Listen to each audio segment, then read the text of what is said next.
భుజంపై ఆడుకున్న కేరింతల పసికూన తల్లి పులకరింతలు ఆహ్లాదం పలకరింపులు మరచింది బయట ప్రపంచంలోనికి వెళ్ళి. చూసారా రెండు వాక్యాలు ఎంత బాగుందో.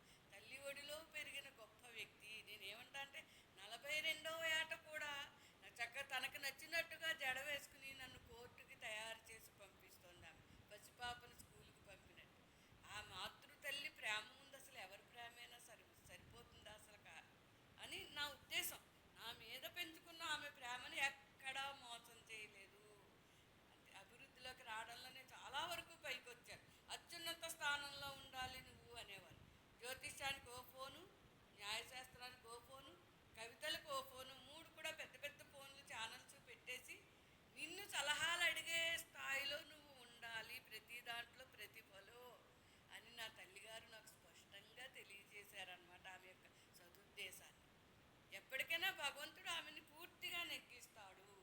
అంచేత ఆమెకు అలా ఒంట్లో బాగోనప్పుడు పొట్టలో కంతులతో అన్నయ్య ఇంట్లో బాధపడుతూ వెళ్ళింది వైద్యానికి.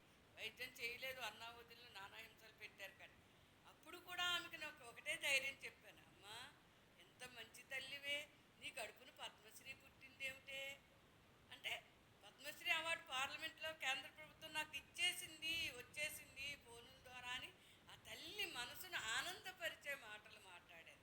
ఆ ఆనందపరిచే మాటలు శాసనాలుగా మంచిగా ఎప్పటికైనా సరే నా నిర్మల చట్టం రాశాను కదా, పుస్తకం 10 మందికి ఉపయోగపడి అవార్డు తీసుకొచ్చేస్తుంది పుస్తకం. మన మంచి ఉద్దేశాలు లక్ష్యాలు ఎప్పటికీ ఓడిపోము. నిజాయితీ, ధర్మబుద్ధి, న్యాయబుద్ధి, ఎవరికి అపకారం చేయొద్దు, ఉపకారం చేయలేకపోయినా పర్లేదు, అపకారం చేయకూడదు అనే మంచి సంకల్పంతో, మంచి దృఢ సంకల్పంతో, ఆత్మతో, మంచి మనసుతో ఇప్పటికీ ఉన్నాను.